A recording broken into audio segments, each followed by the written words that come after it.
हमने 2020 का paper start किया था और काफ़ी क्वेश्चंस कर लिए थे उस दिन, जैसे कि हमने 7th वाला कर लिया था, कितने ज़ीरोज़ होते हैं। मैंने आपको कहा था मल्टीप्लिकेशन ओपन कर दीजिए, आपको पता चल जाएगा। देन क्वेश्चन नंबर 8 भी हमने कर लिया था, जिसमें हमने देखा था कि मल्टीपल ऑफ 3 नहीं है, तो हमने नंबर लिया था 1 to 4, फिर उसके सीरीज़ बनाए थे and we got to know कि 9 इसका 9 से डिविजिबल नहीं था। फिर ये भी कर लिया था, मैंने आपको कहा था इक्वल टू 0 कर दीजिए और हमने देखा था R इसका आंसर हो जाएगा।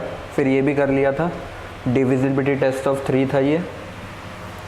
फिर 11th भी हो गया था, 12th भी हो गया था LCM वाला, और 13 भी हो गया था। अब हमने ये क्वेश्चन नंबर 14th नहीं किया था। क्वेश्चन नंबर 14 से स्टार्ट करते हैं। क्वेश्चन नंबर 14 आपसे ये कह रहा है कि एक पेज फाड़ा है मैंने एक बुक से, एक पेज फाड़ा है मैंने एक बुक से, और वो बुक में नंबरिंग की हुई थी 1 से लेके एंड तक।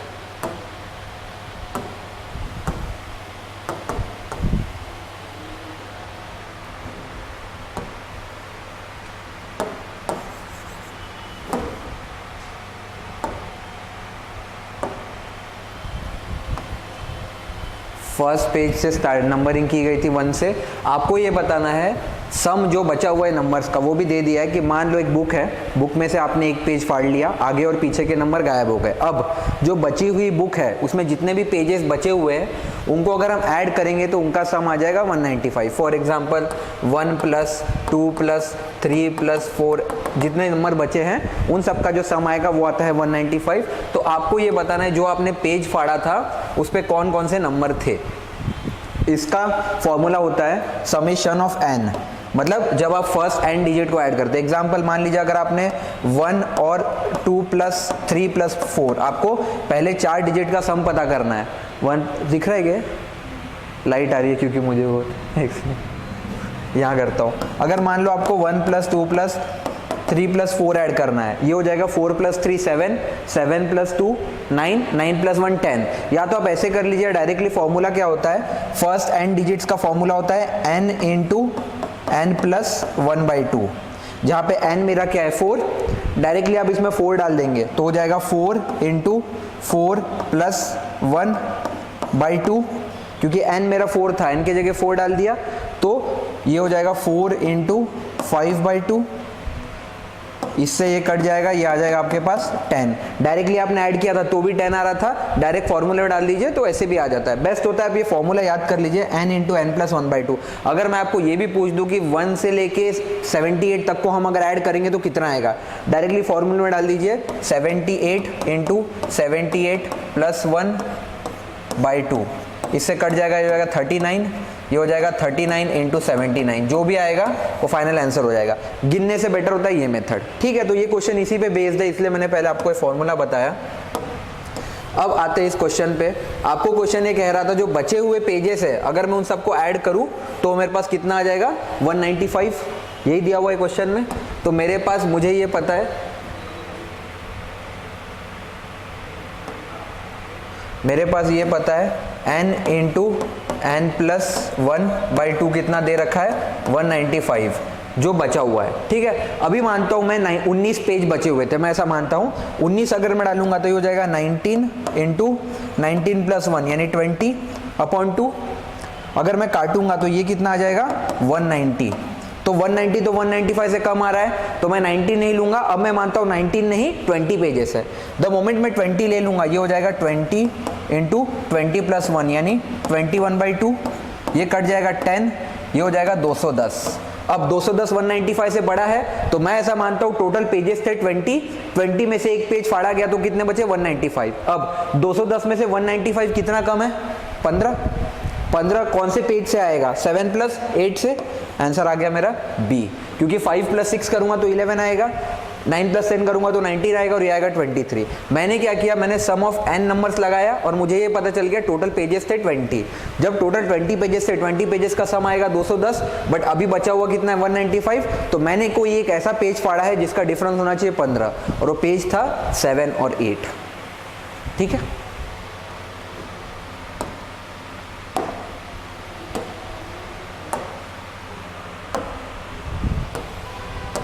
हमने क्वेश्चन नंबर 15 भी कर लिया था, डायरेक्ट मैंने कहा था आपको ऑप्शन पुट कीजिए आंसर आ जाएगा। क्वेश्चन नंबर 16 भी कर लिया था, जिसमें हमने देखा था क्या क्या केसेस बनेंगे। इसका 9 और 6 आता है, 3 आ जाएगा इसका आंसर। हाँ, अब क्वेश्चन नंबर 17 हमने नहीं किया था। क्वेश्चन नंबर 17 आपसे कह रहा है 2 स्टेटमेंट दिए हुए हैं आपको और एक क्वेश्चन दिया हुआ है, आपको ये बताना है कौन से स्टेटमेंट से या कौन से स्टेटमेंट क्वेश्चन को सपोर्ट कर रहे हैं। पहला, are there more than 100 figure in that book. 2 statement दिए और क्वेश्चन आपको पूछ रहा है क्या किताब में 100 से ज्यादा फिगर्स है। पहला स्टेटमेंट क्या कह रहा है, there are not more than 2 figure on any page of 51 page book. वो ऐसा कह रहा है पेज, एक बुक जो है उसमें 51 पेजेस है और एक पेज में 2 से ज्यादा इमेज नहीं है, या तो 2 है या 1 है।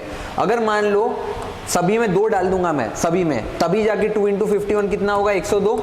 बट लिखा है there are not more than 2। ऐसा भी तो हो सकता है किसी में 2 है, किसी में 1 है, किसी में है ही नहीं, क्योंकि लिखा है नॉट मोर देन 2। 2 भी हो सकते हैं 2 से कम, तो पहला वाला स्टेटमेंट तो सपोर्ट नहीं करेगा, इससे पता नहीं चल रहा है 100 से ज्यादा होंगे कि नहीं। सेकंड स्टेटमेंट आपको कह रहा है there is at least 1 figure on every page. हर एक फिगर पे एटलीस्ट 1 है, बट एटलीस्ट 1 है मतलब 1 हो सकता है और 1 से ज्यादा भी हो सकता है किसी पेज पे 10 भी हो, किसी पे 15 भी हो, बट किसी एटलीस्ट 1 है। ये भी तो हो सकता है सब पे 1 ही हो, या फिर 1 2 ऐसा करके हो, तो इससे भी ये प्रूव नहीं हो रहा है। दोनों स्टेटमेंट आप मिला देंगे तो भी ये प्रूव नहीं हो रहा है कि पूरे किताब में 100 से ज्यादा इमेजेस है कि नहीं। तो आपका आंसर हो जाएगा C option, S1 and S2 are not sufficient to answer the question. क्योंकि दोनों स्टेटमेंट आप मिला देंगे फिर भी आप नहीं बता सकते 100 से ज्यादा इमेजेस है या नहीं। अब आते हैं क्वेश्चन नंबर 18 पे। इसको कहते हैं एलिगेशन टाइप के क्वेश्चन।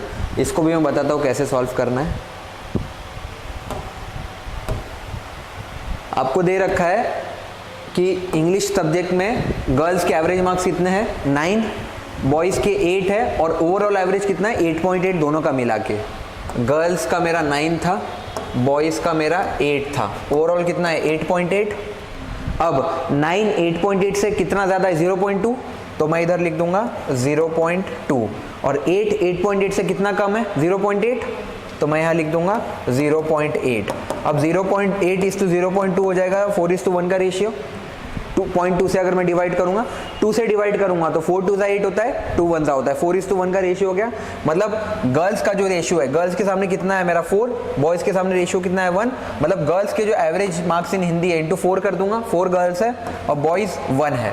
ठीक है, ये हो जाएगा 8 4 32, 7 1 7 और टोटल 4 + 1 कितना होता है 5। तो ये हो जाएगा 39 डिवाइडेड बाय 5। 39 को जब आप 5 से डिवाइड करेंगे तो वो आएगा 7.8, क्योंकि 5 8 40 होता है, 0.2 हर में कम हो जाएगा, आंसर हो जाएगा ए। कुछ नहीं किया हमने, सबसे पहले एवरेज मार्क इन गर्ल्स के इंग्लिश में 9 थे, बॉयज़ के 8 थे, यहाँ 8.8 ले लिया। अब ये देखो 8.8 - 9 करेंगे तो कितना आएगा 0.2, और यहाँ 8 - 8.8 करेंगे तो कितना आएगा 0.8। अब इन दोनों को मैंने 0.2 से डिवाइड कर लिया, या फिर 8:2 का रेशियो कितना हो जाएगा 4:1 का। मतलब 4 लड़कियां थे क्लास में एवरेज और बॉयज़ कितना था 1, ऐसा। अब डायरेक्ट मैंने मल्टीप्लाई कर लिया, 4 8 32, 7 1 7 और 4 + 1 5, एवरेज ले लिया 39/5। 39 को जब आप 5 से डिवाइड करेंगे तो आंसर आ जाएगा 7.8। ये जो मेथड है ना, इसको कहते हैं एलिगेशन। आपके पास कभी भी रेशियो दिया हो आप इस तरीके से कर सकते हैं, क्रॉस मल्टीप्लिकेशन।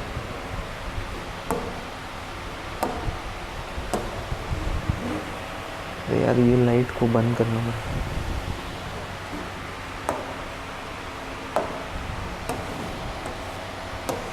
फिर हमने ब्लड रिलेशन वाला क्वेश्चन भी कर लिया था, जहाँ पे आर एस की वाइफ आ रही थी। आई रिमेंबर, ये एस अनमैरिड था, ये टी भी अनमैरिड था। ये भी कर लिया था डेट वाला, जिसमें 12 जुलाई जो था वो लीप ईयर आ रहा था। उसके बाद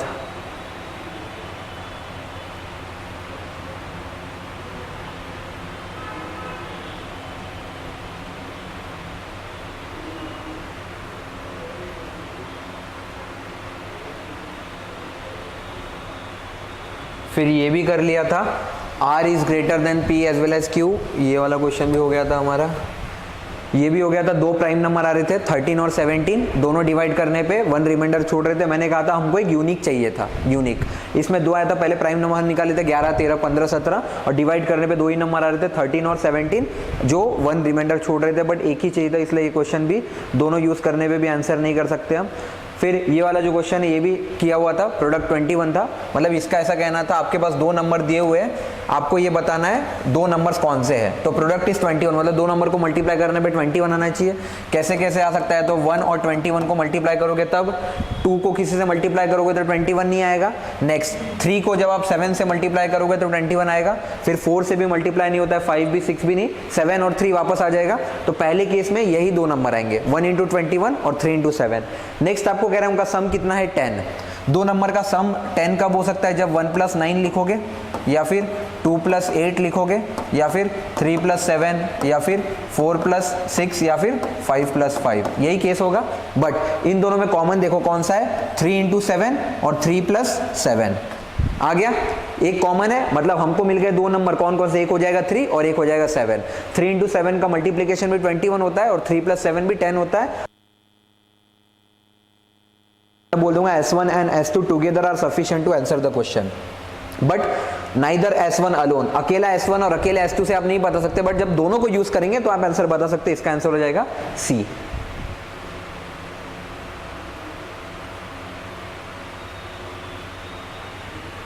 फिर ये डायरेक्शन वाला क्वेश्चन भी हमने कर लिया था, नॉर्थ वेस्ट आ रहा था इसका आंसर। उसके बाद ये क्वेश्चन भी हमने कर लिया था। आपको पहली कंडीशन दी है सभी नंबर जो है 2 से डिविजिबल है, नेक्स्ट है सभी नंबर 3 से डिविजिबल है। 2 और 3 का एलसीएम होता है 6, तो हम ये कह सकते हैं हाँ सभी नंबर 6 से तो डिविजिबल है। बट नेक्स्ट कंडीशन है कि सभी नंबर 4 से डिविजिबल है, बट ये नहीं होगा। आप चेक भी कर सकते हैं, मान लीजिए आपकी नंबर सीरीज ऐसी है 6, 12, 18, 24, 30, 36, सभी 2 से डिविजिबल है, सभी 3 से डिविजिबल है, सभी 6 से भी डिविजिबल है। बट 4 से 6 डिविजिबल नहीं है, 18 नहीं है, 30 नहीं है, 12 है, 24 है और 36 है, बट सभी नंबर तो डिविजिबल नहीं है। तो पहला कंक्लूजन राइट हो जाएगा, सेकंड रॉन्ग हो जाएगा, आंसर हो जाएगा ओनली कंक्लूजन 1 फॉलोज। ठीक है, क्योंकि ये बाय डिफॉल्ट याद रखिएगा, अगर कोई नंबर 2 से भी डिविजिबल है और कोई नंबर 3 से भी डिविजिबल है तो बाय डिफॉल्ट वो 6 से भी डिविजिबल होगा।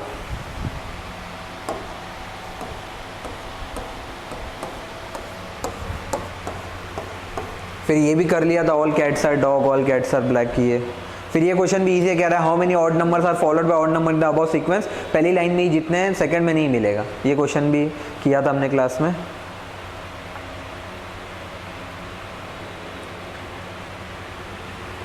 फिर ये सीरीज वाला भी कर लिया था, ए के पहले इतने लोग हैं, ऐड किया था तो शायद 41 आता है गेस इसका आंसर।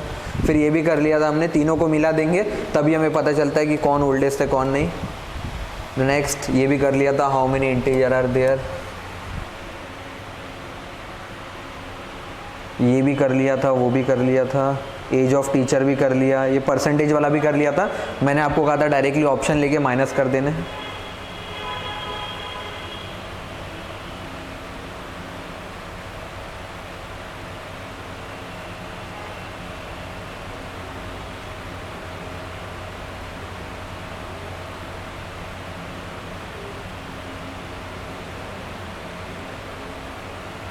ये भी कर लिया था, तीनों केस मैंने दिखाए थे, 20% डिस्काउंट, 10% डिस्काउंट और फिर टैक्स लगाते थे। इसमें तीनों बेस्ट ऑप्शन थे कस्टमर के लिए। फिर ये भी देख लिया था हमने, इसमें DEF मतलब 4 5 6 इसको 2 से मल्टीप्लाई किया था तो ABC आ रहा था 1 2 3, 2 से मल्टीप्लाई करोगे तो 2 4 6 आ जाएगा। ये क्वेश्चन भी कर लिया था हमने, इसमें +1 +2 +3 +4 हो रहा था। ये वाला क्वेश्चन भी कर लिया था, मैंने आपको कहा था डायरेक्टली 2 to the power 6 है, ये सबके पावर देख लीजिए, बड़ा कौन सा आएगा वो पता चल जाएगा। हाँ, अब ये वाला क्वेश्चन करना है।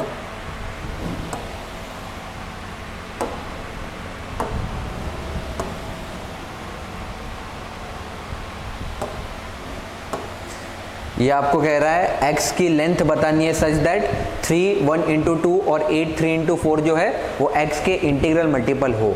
अब ये 3 इंटू 1/2 जो है, ये 3 1:2, इसको हम ऐसा लिखते हैं 3 इंटू 2 प्लस 1/2 ऐसा लिखते थे, क्रॉस मल्टीप्लाई करते थे तो ये हो जाएगा आपका 7/2। और नेक्स्ट 8 3/4 जो है इसको आप ऐसा लिखोगे 8 इंटू 4 प्लस 3/4, ये हो जाएगा आपके पास 35/4। एक आपके पास आ गया 7/2, एक आपके पास आ गया 35/4। अब जब भी ऐसे दो नंबर हो 7 और 2 और नेक्स्ट है 35/4, ऊपर वाले नंबर का आपको ले लेना है LCM, ठीक है, HCF, और नीचे वाले का आपको लेना है LCM। न्यूमरेटर हमेशा हम HCF लेते हैं और डिनोमिनेटर के क्या लेते हैं, LCM। तो 7 और 35 में HCF क्या हो जाएगा, 7 ही कॉमन रहेगा, और 2 और 4 में LCM कितना हो जाएगा, 4।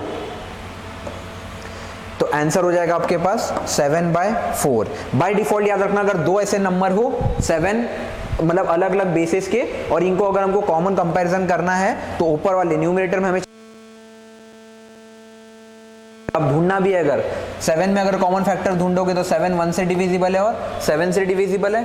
35 जो है ये 1 से भी डिविजिबल है, 2 से नहीं है, 3 से नहीं है, 4 से भी नहीं है, 5 से है डिविजिबल, 7 से है डिविजिबल और वापस 35 से है डिविजिबल। अब इन दोनों में कॉमन क्या है, 1 और 7, बट हाईएस्ट नंबर कौन सा है, 7। तो 7 मेरा हो जाएगा HCF। और मैंने LCM के लिए कहा था टेबल बना दो, 2 1 जा 2, 2 2 जा 4, 4 1 जा 4, दोनों में LCM क्या हो जाएगा, 4। तो ये हो जाएगा 7/4। अब 7/4 इसमें से कौन सा ऑप्शन है, ये हो जाएगा 1 3/4। ये 1 3/4 को हम यही लिखेंगे 1 × 4 + 3/4। तो ये इनडायरेक्टली 7/4 ही लिखा हुआ है, आंसर हो जाएगा D। इसको इस फॉर्म में बस लिख दिया गया इसलिए कंफ्यूज हो रहा है, और यहाँ भी इस फॉर्म में दिया गया है, आपको बस इसको ऐसे ओपन करना है। कोई भी नंबर अगर इस फॉर्म में दिया ना, जैसे अगर मान लीजिए यहाँ पे 8 3/4 की जगह 8 3/4 की जगह यहाँ पे अगर मैं आपको 9 1/2 दे दूंगा, तो ये क्या हो जाएगा, 9 × 2 + 1/2। जो डिनोमिनेटर उससे क्रॉस मल्टीप्लाई करना है, प्लस ऊपर वाला ऐड कर देना है और डिवाइड बाय होल 2। अगर यहाँ मैं आपको 7 5/4 दे दूँ ना, तो ये हो जाएगा 7 × 4 + 5/4 ऐसा। तो ये आप कर सकते हो, 33/4 लिखा हुआ है इसको, ठीक है।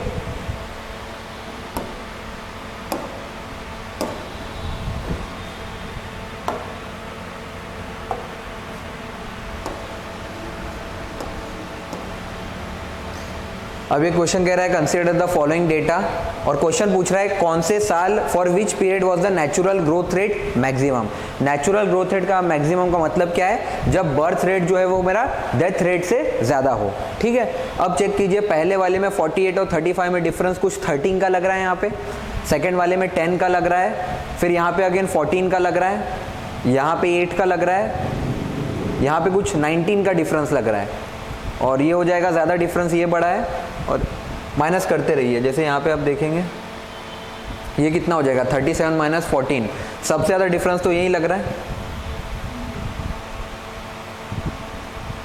ये 371 - 148 करोगे आप, तो ये आ जाएगा 151, ये 223 है, 223 का डिफरेंस है, मतलब 22.3 का डिफरेंस है ये। यहाँ करोगे ये है 411 - 189, माइनस करोगे तो ये आ जाएगा 222, ये 22.2 है। देख रहे हो कितना क्लोज ऑप्शन दिए है, 0.1 का बस डिफरेंस है। यहाँ है 223, यहाँ है 221, हाँ 222 है ये, और इसको अगर माइनस करोगे तो ये हो जाएगा 417 और 228, नहीं ये तो कम आ जाएगा, ये 190 से भी कम है, ये भी कम है, बाकी सब कम है। आपके पास ऑप्शन बचे दो, 1961 और 1971, उसमें भी हाईएस्ट कितना था 1971 में। ऑप्शन देखो 1971 वाला कौन सा है, डी ऑप्शन, टिक मार्क करो, आगे बढ़ो। कुछ नहीं देखना था कि किस में डिफरेंस सबसे ज़्यादा आ रहा था, तो वो डिफरेंस सबसे ज़्यादा यहीं आ रहा था, और इससे देखो कितना 0.1 का डिफरेंस बस ज़्यादा है ये, ठीक है। तो एग्जाम फॉर्म में आपको कैलकुलेट करना ही पड़ेगा इसमें, क्योंकि ऑप्शन भी देखो दोनों है। ये भी क्यों रखा हुआ है, क्योंकि किसी ने गलती से ये कर लिया, उसको ऐसा लगा ये है तो उसको टिक मार देगा वो। नेक्स्ट हमने ये वाला क्वेश्चन भी किया था, मैंने आपको कहा था पॉइंट में जितने रिपीट हो रहे उतने 9 लगा देने डिनोमिनेटर में, और उसके ऊपर जितने उससे माइनस कर देने। जैसे ये लिखा हुआ है 1.2727 ऐसा, तो इसको मैं लिख सकता हूँ 1.27 बार। बार क्यों, क्योंकि 2727 रिपीट हो रहा है। मैंने कहा था बार के नीचे जितने भी डिजिट है उतने 9 लगाने के लिए, तो मैं इसको लिख दूंगा 127 - 1 क्यों, पॉइंट के पहले कितना आ रहा है 1, और रिपीट भी नहीं हो रहा है 1, इसीलिए अपॉन 99, तो ये हो जाएगा 126/99। अगर 9 से डिवाइड कर दोगे तो 14/11 आ जाएगा ये, ठीक है। या तो आप इसको दूसरे तरीके से ऐसा भी कर सकते हो, आप ले लो इसको x = 1.2727, आप 100 टाइम्स मल्टीप्लाई कर लो, तो 100x कितना हो जाएगा आपके पास 127.2727। जब आप इसमें से x माइनस करोगे 1.27 तो ये आपके पास बचेगा 99x इक्वल टू 126 माइनस करोगे तो x आपके पास आ जाएगा 126/99। यही सेम चीज़ किसी भी तरीके से करो आंसर वही आएगा। बेस्ट होता है आप शॉर्ट ट्रिक रिमेंबर रखो। शॉर्ट ट्रिक क्या होता है, जैसे मान लो 1.2727 ऐसा लिखा हुआ है कितने बार में, जैसे दूसरा एग्जांपल लेता हूँ 4.567 लिखा है और ये आपको पता है 567 बार बार रिपीट हो रहा है, तो इसको आप लिखोगे 4.567। अब बार के नीचे 3 डिजिट है तो मैं इसको लिखूंगा 4 5 6 7 -4, क्योंकि ये बार के अंदर नहीं है, अपॉन बार के नीचे कितने डिजिट है 3, तो 3 9 लगा दूंगा मैं, तो ये डायरेक्टली हो जाएगा 4 5 6 3 अपॉन 999। और अब जब आप 4 5 6 3 अपॉन 999 करोगे आपको आंसर यही मिलेगा 4.567। कैलकुलेटर में डिवाइड करोगे तो इसको कहते हैं conversion of terminating into non terminating. ठीक है, तो इसमें से 14/11 आपका आंसर हो जाएगा। नेक्स्ट ये वाला क्वेश्चन भी हमने किया था, what is the least 4 digit number when divided by 3 4 5 6 leaves a remainder 2। 3 4 5 और 6 का जब आप एलसीएम लोगे तो आएगा 60। आपको देखना है 60 का क्लोजेस्ट मल्टीपल कौन सा है, तो मैंने इसमें कहा था इसको आप ऐसा लिख सकते हो 960 + 52 ऐसा कुछ, क्योंकि 960 से डिवाइड हो जाएगा, बचे हुआ 52 जो है वो 60 से डिवाइड ही नहीं हो रहा है, तो 2 रिमाइंडर छोड़ो, ये हो जाएगा 960 + 62। 960 तो 60 से डिविजिबल है और 62 भी 60 से डिविजिबल है और रिमाइंडर भी 2 आ जाएगा, तो आंसर हो जाएगा आपका बी। ठीक है, और लीस्ट पूछा था इसलिए मैं बाकी ट्राई नहीं करूंगा, क्योंकि पूछा है विच इज द लीस्ट, बाकी दोनों से छोटा ही यही है तो बाकी ट्राई करने की जरूरत ही नहीं। बाकी अगर हो भी रहेंगे तो हमारा आंसर नहीं होगा, वो क्यों, आपको लीस्ट पूछा गया था क्वेश्चन में। अब ये वाला क्वेश्चन करते हैं, ये थोड़ा ट्रिकी क्वेश्चन है।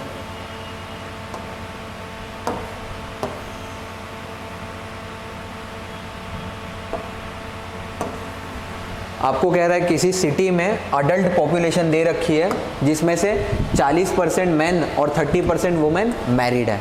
हमें नहीं पता एग्जैक्टली कितने मैन है कितने वुमेन है, बट उनका रेशियो दे रखा है कि 40% वुमेन और 30% मैन मैरिड है। तो मैं ऐसा लिख सकता हूँ 40% man is equal to 30% women. अब मैन इज टू वुमेन का रेशियो ले लूँगा मैं, तो ये क्या हो जाएगा 30/40 ऐसा रेशियो आ जाएगा। ये 40% man equal to 30% women married ratio, तो मैन अपॉन वुमेन ले लूँगा तो 30/40 आ जाएगा। अब मैं ऐसा मानता हूँ कि 30 मेल थे और वुमेन कितने थे 40। आगे पढ़ो, what is the percentage of married adult population if no man marries more than 1 women and no women marries more than 1 man. सबने एक से ही शादी की है और कोई भी यहाँ पे विडो नहीं है, मतलब कोई भी विधवा नहीं है, यहाँ पे सबकी शादी हो रखी है। अब मैं ऐसा मानता हूँ कितने मैन मैरिड थे 40%, 30 का 14% कितना होगा 12, तो 12 लड़के मैरिड है और 30% वुमेन, 40 का 30% भी कितना होगा 12, 40 लोगों का 30% निकालना है, 10% हो जाएगा 4, तो 30% कितना हो जाएगा 12, तो ये भी कितना हो गया आपके पास 12। अब आपको ये बताना है कितने ऐसे percentage of married adult population है। मान लो 12 वुमेन मैरिड थे और 12 मेन मैरिड थे, टोटल कितने मैरिड है 12 + 12 24, तो इसको मैं लिख सकता हूँ 12 + 12 अपॉन टोटल कितने थे 30 + 40 टोटल मेल और फीमेल, तो ये हो जाएगा आपके पास 24/70। ठीक है, अब ऑप्शन देखो 24/70 को परसेंटेज में कन्वर्ट करना है, इंटू 100 कर दो, 100 से एक ये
6। आपको ये बताना है मैक्सिमम जिस बंदे को शेयर मिला और मिनिमम जिस बंदे को मिला वो रेशियो क्या है।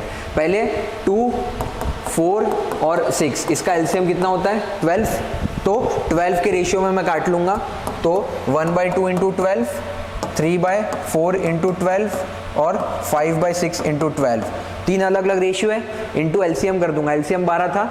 ये 1/2 किसका रेशियो था, x का, ये था मेरे y का और ये था z का। 2 से जैसे 12 कटेगा क्या आएगा 6, तो x का रेशियो हो जाएगा मेरा 6। यहाँ से जैसे ही कटेगा 3 जा हो जाएगा, 3 3 जा 9 हो जाएगा और ये 6 इंटू 12 कटेगा 2 आ जाएगा, ये आ जाएगा 10। तो रेशियो आपको दे रखा है 6:9:10 का। और कितने रुपए बांटे थे 2500। अब तीनों को ऐड कर लीजिए, 6 + 9 कितना होता है 15, 15 + 10 कितना होता है 25। तो 25x बांट रखा था 2500 रुपये, 25x का रेशियो। x क्या हो जाएगा मेरे पास 100, डिवाइड करूंगा तो मतलब x के पास कितना हो जाएगा 6 × 100 यानी 600 रुपये। इसके पास 9 था तो ये हो जाएगा 900 रुपये और इसके पास 10 था यानी हो जाएगा 1000 रुपये। क्वेश्चन आपको पूछ रहा है मैक्सिमम जिसके पास जितने रुपए थे और मिनिमम थे उनके बीच का डिफरेंस कितना है। मैक्सिमम था 1000 रुपये, मिनिमम था 600 रुपये। 1000 - 600 करोगे तो आंसर आ जाएगा 400। ठीक है, जब भी रेशियो दिया रहा है एलसीएम ले लीजिए, रेशियो को एलसीएम से मल्टीप्लाई कर दीजिए, सबका रेशियो आ जाएगा। जैसे मैंने क्या किया 12 एलसीएम लिया तो उससे x का रेशियो निकाल लिया, x का आ गया 6 मेरे पास, y का मेरे पास आ गया 9 और z का मेरे पास आ गया 10। तो रेशियो था 6:9:10। टोटल हो जाता है 25, एक हिस्सा आ जाएगा 100 रुपीज़। तो x को मिले थे 600 रुपये, y को मिले थे 900 और z को मिले थे 1000, माइनस करूँगा आंसर आ जाएगा 400।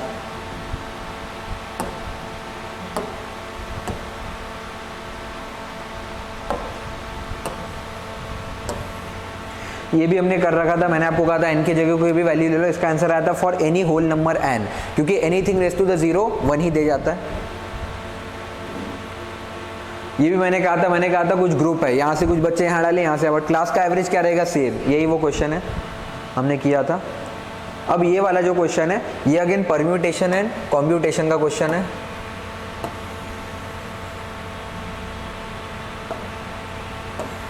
क्वेश्चन ऐसा कह रहा है कि आपके पास कुछ नोट है। कौन से नोट, एक है 50 का नोट, एक है 100 का, एक है 200, 500 और 2000।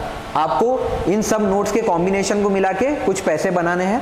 कंडीशन क्या है, एक बार में मिनिमम 3 नोट तो लेने ही है, मिनिमम 3 नोट, मैक्सिमम कितना भी ले सकते हैं आप। तो परम्यूटेशन एंड कॉम्प्यूटेशन में क्या होता है 3 नोट लेने हैं। कितने नोट है 5, तो पहला हो जाएगा 5C3, 5 नोट में से 3 नोट सिलेक्ट करने हैं। सेकेंड कंडीशन क्या हो जाएगा 5C4, क्योंकि मिनिमम 3 लेने हैं, मिनिमम से ज़्यादा भी ले सकते हैं। तो सेकेंड कंडीशन में ऐसा मानता हूँ मैंने 4 नोट लिए और नेक्स्ट कंडीशन हो जाएगी 5C5, जब मैंने 5 नोट ले लिए। मैंने आपको क्या कहा था, अगर NCR लिखा होता है, ये होता है n factorial upon n minus r factorial into r factorial, ऐसा ही लिखा हुआ है। अब ये 5C3 है तो इसको मैं लिखूंगा 5 फैक्टोरियल अपॉन 5 - 3 कितना होगा 2 factorial into 3 factorial plus again हो जाएगा 5 फैक्टोरियल, ये हो जाएगा 5 - 4 यानी 1 फैक्टोरियल इंटू 4 फैक्टोरियल। और तीसरी कंडीशन हो जाएगी 5 फैक्टोरियल अपॉन 5 - 5 तो 0 फैक्टोरियल हो जाएगा। तो ये ऑटोमेटिकली क्या हो जाएगा इंटू 5 फैक्टोरियल, ऐसा कुछ है ये। अब इसको अगर आप सॉल्व करोगे 5 फैक्टोरियल को, तो इसको आप लिख सकते हो 5 × 4 × 3 फैक्टोरियल। 2 फैक्टोरियल कितना होता है 2 और इंटू कितना था नीचे 3 फैक्टोरियल, 3 से 3 कट जाएगा। 5 4 कितना होता है 20 और 20/10 अगर करेंगे तो कितना आ जाएगा ये 10। तो मेरे पास 5C3 कितना आ गया 10। 5C4 जो है अगेन 5 फैक्टोरियल को मैं लिख सकता हूँ 5 × 4 फैक्टोरियल, 4 से 4 कट जाएगा, ये हो जाएगा 5 फैक्टोरियल यानी 5, बचा हुआ 5 मेरे पास, और ये कितना आ जाएगा डायरेक्टली 1। तो 10 + 5 + 1 16 आ गया। आंसर क्या हो जाएगा मेरा ए। कॉम्बिनेशन बनाने थे और ये फॉर्मूला लगाना था। पीएनसी का कोई भी फॉर्मूला इससे सॉल्व हो जाएगा। NCR अगर टाइप लिखा हुआ है इसका मतलब होता है n factorial upon n minus r factorial into r factorial. अगर 5C3 था 5 मेरा n हो जाएगा, तो वही मैंने लिखा है 5 factorial upon 5 minus n minus r यानी 5 - 3 2 फैक्टोरियल और बचा हुआ r फैक्टोरियल यानी 3। तो इस फॉर्मूले में मैं डाल दूंगा तो पहला वाला केस ये बन गया। दूसरा वाला केस ये बन गया और तीसरा वाला केस ये बन गया। अभी चाहते तो आप इसको डायरेक्टली भी सॉल्व करते थे, जैसे एक सेकेंड,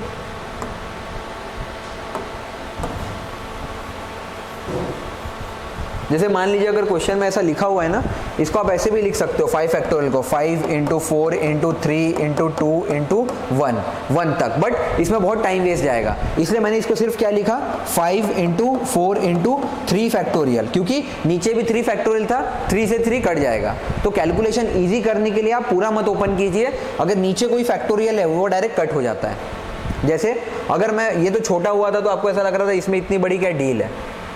अगर क्वेश्चन आपके पास 10 फैक्टोरियल अपॉन 6 फैक्टोरियल है तो 10 फैक्टोरियल को आप लिख दोगे 10 into 9 into 8 into 7 into 6 into 5 into 4 into 3 into 2 into 1 और इतना मल्टीप्लाई करना पड़ेगा। बेटर क्या होता है, आप 10 फैक्टोरियल को लिखिए 10 इंटू 9 इंटू 8 इंटू 7 और 6 पे रुक जाइए, ये हो जाएगा 6 फैक्टोरियल और नीचे आपके पास कितना था 6 फैक्टोरियल, इससे ये डायरेक्टली कट जाएगा। अब डायरेक्टली इतने से को मल्टीप्लाई कर लीजिए, ये हो जाएगा 10 इंटू 9 यानी 90 इंटू 8 7 दा 56, बस इतना ही मल्टीप्लाई करके निकालना है। पहले 6 into 5 into 4 into 3 into 2 into 1 भी करना पड़ता है, ऊपर नीचे दोनों, ठीक है।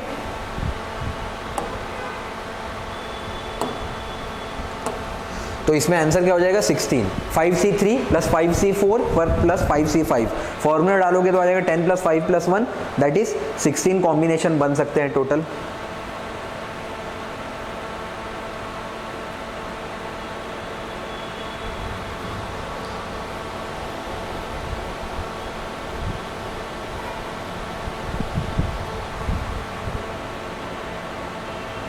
ये भी किया था हमने दिल्ली वाला, मैंने आपको बताया था दिल्ली से वर्ड फॉर्म करने, डी फिक्स रहेगा, आई फिक्स रहेगा, बचेंगे 3 लेटर। मतलब ये क्वेश्चन ऐसा है, आपको कह रहा है आपको 5 लेटर का वर्ड बनाना है जिसका या तो मीनिंग हो या मीनिंग नहीं हो। किसको यूज करके, सभी letters of word Delhi. Condition क्या है, डी पहला वर्ड रहेगा और आई मेरा लास्ट वर्ड रहेगा, बीच में आप कुछ भी बना सकते हो। तो इसके क्या क्या कंडीशन हो जाएंगे, अगर सेकेंड मैंने EL, मेरे पास क्या क्या बचा, ELH यही बचा मेरे पास। नेक्स्ट कंडीशन क्या हो सकती है, EHL, ऐसा कुछ लिख दूंगा, डी और आई तो फिक्स है। अब ई के मैंने दोनों कॉम्बिनेशन बना लिए, फिर मेरे पास हो जाएगा LHE और एक हो जाएगा LEH, L भी यूज हो गया, मेरे पास बचा H तो हो जाएगा HEL या HLE। अब तो कुछ नहीं बचा, टोटल 1 2 3 4 5 6, आंसर क्या हो जाएगा 6, क्योंकि 3 लेटर थे। या तो इसको डायरेक्टली भी कर सकते थे, 3C2 वाला यूज कर सकते हो, उससे भी आंसर आ जाएगा। डायरेक्टली 3 फैक्टोरियल है ना, 3 फैक्टोरियल क्या होता है 3 इंटू 2 इंटू 1, 3 इंटू 2 इंटू 1 कितना होता है 6।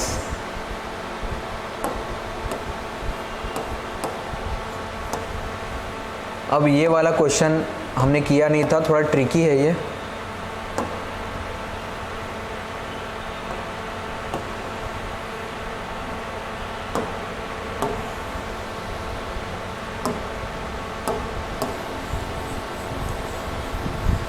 ये क्वेश्चन आपसे कह रहा है एक बॉटल है,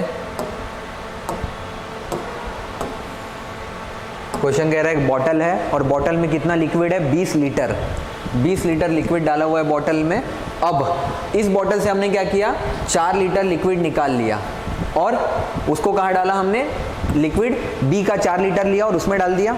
मेरे पास एक बॉटल है और इसमें 20 लीटर भरा हुआ है, मैंने इसमें से 4 लीटर निकाल के किसी दूसरे वेसल में डाल दिया और इसका 4 लीटर उठा के यहाँ डाल दिया। पहले मेरे पास ए में कितना था 20 लीटर, अब 4 लीटर रिप्लेस करके यहाँ डाला और इसका 4 लीटर यहाँ डाला, तो अब क्या हो जाएगा 16A और 4B, क्योंकि बी से लिखा हुआ है, बी से मैंने 4 लीटर वहाँ डाल दिया। क्वेश्चन ये आपसे कह रहा है एक बॉटल में 20 लीटर ऑफ लिक्विड ए है, मान लो कुछ मिल्क है या फिर हनी है, कुछ भी है, कोई लिक्विड है, 20 लीटर है इसमें। मैंने क्या किया है 4 लीटर इसमें से निकाल के दूसरे बर्तन में डाल दिया और दूसरे बर्तन में जो 4 लीटर था उसको यहाँ डाल दिया मैंने, ठीक है। तो पहले मेरे पास ए में कितना था 20 लीटर, अब ए में 16 लीटर तो वैसा का वैसा रहेगा, 4 मेरे पास नया आ गया, बी का 4 लीटर वापस क्या कह रहा है, फिर से मैंने क्या किया 4 लीटर मिक्सचर निकाल लिया इसमें से, ठीक है। तो अब ये बताओ रेशियो क्या हो जाएगा, ये 4:1 का रेशियो हो जाएगा, ये 16:4 क्या है 4:1 डिवाइड करूंगा तो अब इसमें से मैं वापस 4 लीटर निकाल रहा हूं, तो 4 लीटर का भी 4:1 रेशियो करोगे तो ये हो जाएगा 3.2 और ये हो जाएगा 0.8। यानी अगली बार जब मैं 4 लीटर निकालूंगा तो ए में से कितना बाहर आएगा, 3.2 लीटर। मेरा ये कहने का मतलब है, मान लो ये एक बर्तन है और इस बर्तन में 20 लीटर है। अब ये एक ही लिक्विड है, पानी है मान लो पूरा का पूरा। इसमें से अगर मैं 4 लीटर निकाल लूंगा तो 4 लीटर मैंने क्या निकाला, पानी, क्योंकि इसमें कुछ मिक्स नहीं था। अब 4 लीटर पानी निकाल के मैंने इसमें 4 लीटर दूध डाल दिया, तो अब इसमें 16 लीटर पानी है 20 में से, और बचा हुआ 4 लीटर क्या है, दूध। अब जब वापस इसको मिक्सचर को मैं 4 लीटर निकालूंगा ना, तो 16 लीटर बचेगा मेरे पास क्या, दूध, सॉरी पानी, और 4 लीटर दूध। अब नेक्स्ट टाइम जब मैं 4 लीटर निकालूंगा तो 3.2 पानी निकलेगा और 0.8 क्या निकलेगा, दूध, क्योंकि रेशियो 4:1 का है। ठीक है, तो अब माइनस कर दो 16 में से 3.2 को, जब आप माइनस करोगे तो ये हो जाएगा 12.8, और 4 में से 0.8 को माइनस करोगे तो ये हो जाएगा 3.2। तो आपके पास जो नया रेशियो है दैट इज 12.8/3.2। अब आपको बताना है ये रेशियो फाइनली है क्या, ये किससे डिविजिबल है, ये 8 से डिविजिबल है। 8 4 जा 32, हाँ, जैसे 16 8 जा 128 होता है, और ये क्या होता है 4 8 जा 32, 16:4 है ये, तो ये क्या हो जाएगा 4:1 का रेशियो। फाइनल आपका आंसर क्या हो जाएगा, 4:1 का रेशियो। ठीक है,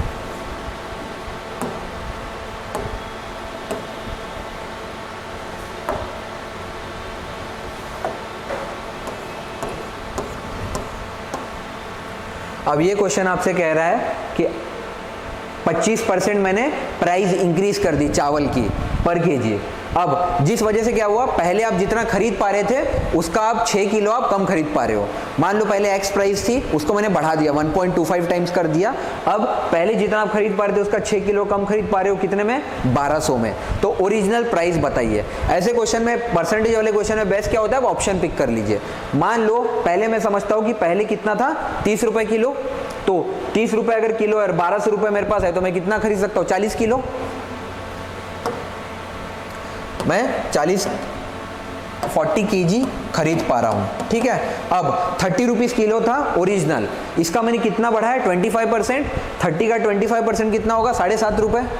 तो नेक्स्ट प्राइस मेरी कितनी हो गई, 37.5। 37.5 में अब जब भी मैं खरीदूंगा तो मैं बस 6 किलो कम खरीद पाऊंगा। अगर आप जब इसको डिवाइड करोगे 37.5 से, आपको पता चलेगा इसका आंसर आ जाएगा समथिंग 40 से अगर करोगे तो ये समथिंग 37.5 से 1200 को डिवाइड करोगे आप तो ये आ जाएगा 37 3 ज़ा 300 190 और 7 3 ज़ा 20 115 पॉइंट समथिंग आएगा। तो ये आ जाएगा आपके पास 32 समथिंग, 32 केजी आप खरीद पाओगे। बट कितना कम है, 8 किलो कम है, 6 किलो तो कम नहीं है। तो आप क्या करो, नेक्स्ट ऑप्शन उठाओ। अगर मान लो 40 रुपए किलो आप खरीदते तो कितना खरीद पाते, 30 किलो। 1200 रुपए है आपके पास, 40 रुपए का 1 किलो है, तो आप कितना खरीद पाओगे, 30 केजी। अब मैंने क्या किया, 25% प्राइस को इंक्रीज कर दिया, तो 40 रुपए की जगह अब कितने में मिलेगा मुझे, 50 रुपए में। तो 50 रुपए में 1200 का कितना खरीद सकता हूँ, 24 किलो। देख रहे हो एग्जैक्टली 6 किलो कम हो गया। ठीक है, तो ओरिजिनल प्राइस मेरी कितनी हो, करने की जरूरत नहीं थी। या तो आप डायरेक्टली ऐसा समझ लो कि आपके पास 1200 रुपए थे और अब आपको उससे चावल खरीदना था, 25% प्राइस मैंने इंक्रीज कर दी, ऑप्शन पकड़ो 40 रुपए। 40 रुपए को अगर 1200 से डिवाइड करोगे, 40 रुपए किलो है, तो आप कितने किलो खरीद पड़े थे, 30 किलो। ठीक है, अब मैं कह रहा हूँ 25% प्राइस मैंने इंक्रीज कर दी, 40 का 25% कितना हो जाएगा, 10 रुपए। तो अब मैं कितना खरीद पा रहा हूँ, 50 रुपए का मुझे खरीदना पड़ रहा है, तो इसको डिवाइड करूंगा तो ये हो जाएगा 24 किलो। अब देख रहे हो एग्जैक्टली 6 किलो का मेरे पास अभी भी डिफरेंस है। तो आंसर मेरा हो जाएगा B, that is 40 rupees.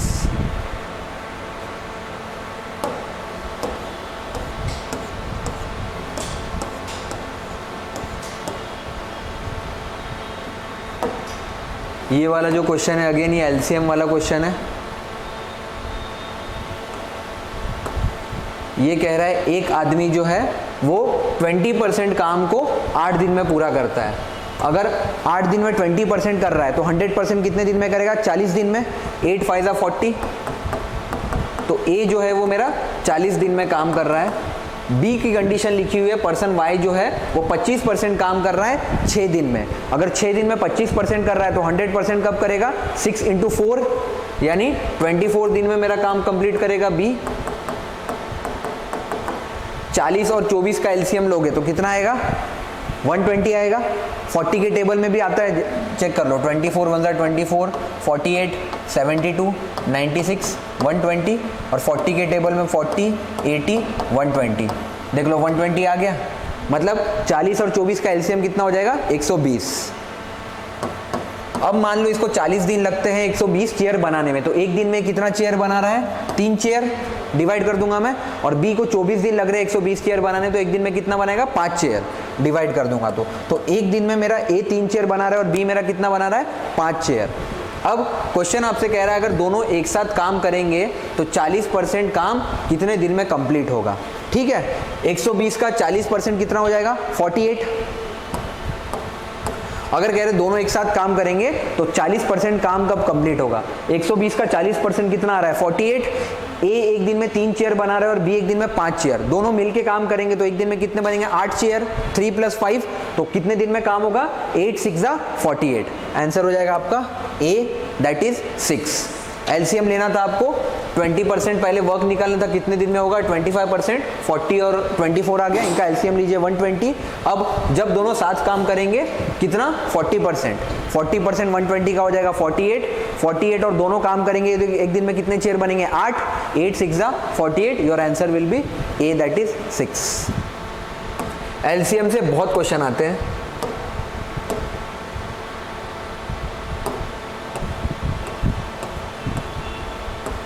Next question number 73 देखिए, आपको कह रहा है minimum number of points of intersection of a square and circle is 2। बोल रहा है अगर एक स्क्वायर और सर्कल अगर मिलेंगे तो मिनिमम पॉइंट ऑफ इंटरसेक्शन कितना होगा? 2, बट 1 ही होगा मिनिमम। ऐसा भी तो बन ही सकता है ना। मतलब मैं ऐसा बना रहा हूँ, एक स्क्वायर ऐसा है मान लीजिए और इसको ऐसा टच कर रहा है, पॉइंट ऑफ इंटरसेक्शन कितना? 1 ही है, तो मिनिमम 2 की जगह कितना? वो 1 ही हुआ। तो पहला कंडीशन क्या हो जाएगा? रॉन्ग। सेकंड कह रहा है maximum number of point of intersection of a square and circle is 8। Maximum बनाने के लिए मैं क्या करूंगा? मान लो ये स्क्वायर है, सर्कल है, मैं इसके अंदर से एक ऐसा स्क्वायर बना दूंगा। रुको, पहला वाला तो हमने देख लिया कि मिनिमम 2 नहीं होगा, क्योंकि एक ऐसा भी तो केस हो सकता है जहां एक ही पॉइंट टच होगा। सेकेंड कंडीशन में क्या करता हूं? एक स्क्वायर बनाया मैंने, अब सर्कल में इसके बीचों बीच से ऐसा निकाल रहा हूं। ठीक है, अब चेक कीजिए कितने पॉइंट टच हो रहे हैं? 1, 2, 3, 4, 5, 6, 7, 8। मतलब अगर मैं इसको बड़ा बनाऊं तो ये ऐसा लिखा है मैंने, ये मान लीजिए एक ऐसा स्क्वायर है, सर्कल ऐसा निकल रहा है, हर जगह से 2-2 पॉइंट को टच कर रहा है। ठीक है, सर्कल 1, 2, 3, 4, 5, 6, 7, 8। अब ये मैक्सिमम ही केस होगा जब सारों साइड को टच कर रहा है। तो चेक कर लीजिए maximum number of intersection of a square and circle भी कितना होगा? 8। तो आपका आंसर हो जाएगा 2 ओनली। ठीक है,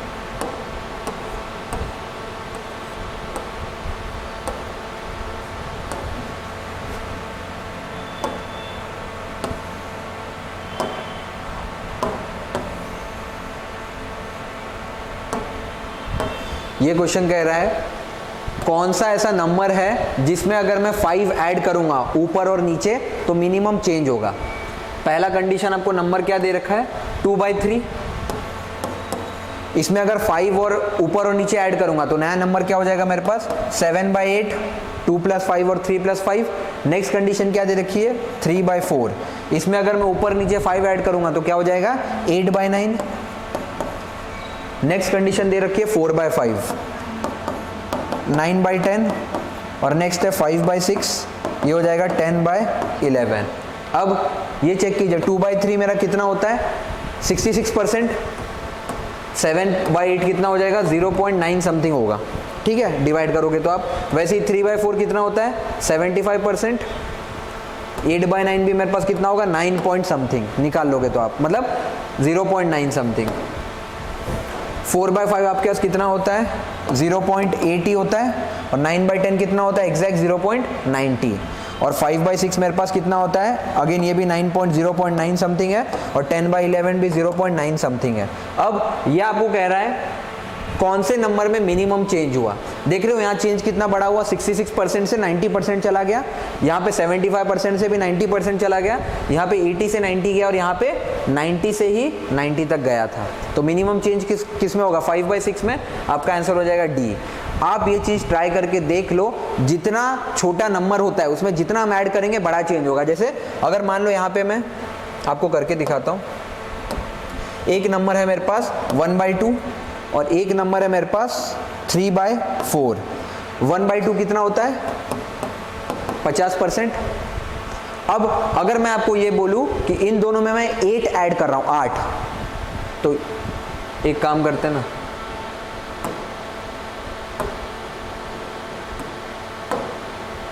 आप ऐसा नंबर लो, एक ले लो 1/4 और एक ले लो 3/4, ठीक है। 1/4 कितना होता है, 25%, और ये कितना होता है 3/4, 75%।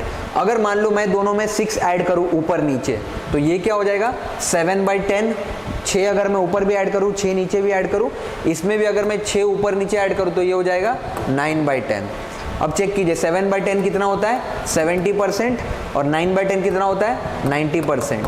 अब चेक कीजिए ये कहाँ से आया, 75 से आया 90%, और ये आया 25 से 70%। दोनों में चेंज आया, बट इसमें चेंज थोड़ा ज़्यादा आया।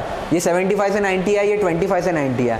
नंबर जितना छोटा होता है उसमें अगर आप सेम नंबर ऐड करेंगे तो चेंज बड़ा दिखेगा, ठीक है। वही वाले कंसेप्ट पे था वो।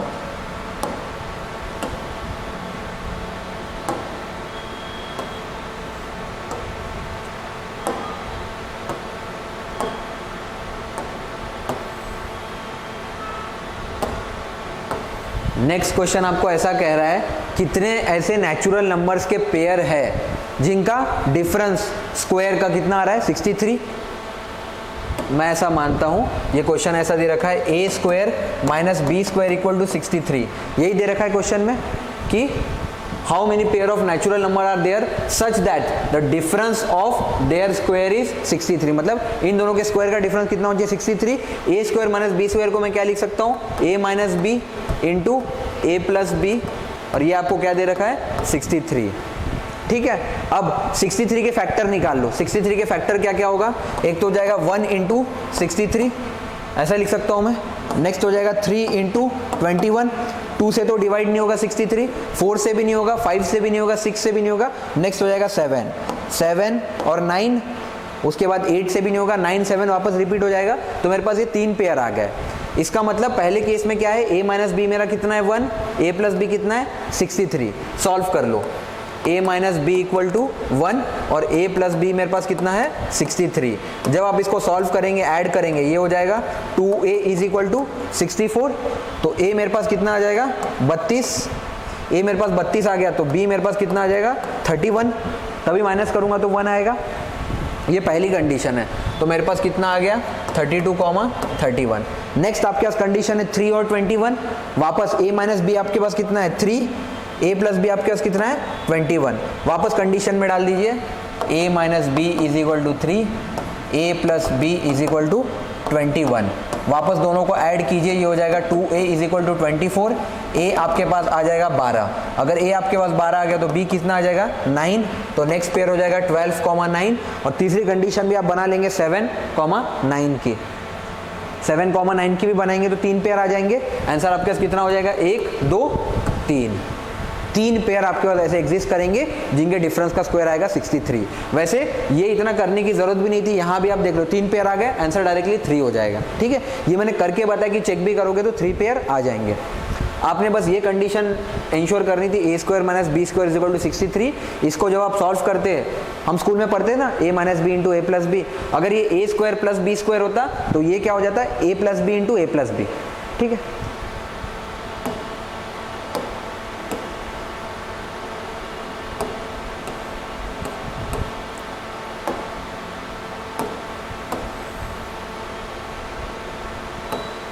अब ये क्वेश्चन देखो, कह रहा है एक डिजिट है आपके पास n जो कि 3 से बड़ा है, वो 3 से तो डिविजिबल है बट 6 से डिविजिबल नहीं है।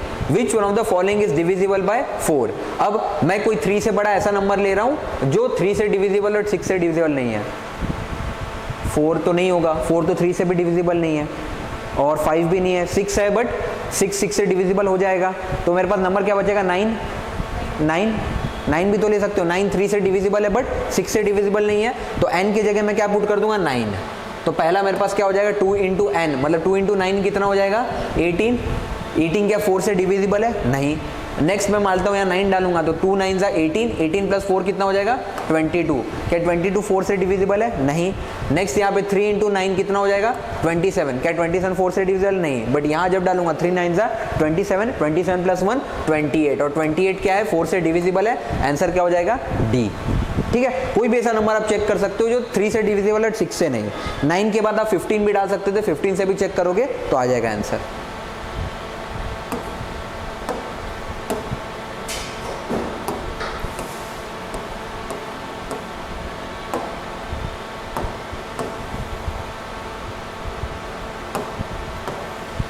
नेक्स्ट ये वाला क्वेश्चन है, ये कह रहा है एक जग भर के पानी है आपके पास और उसका वजन कितना है जग के साथ 40 किलो।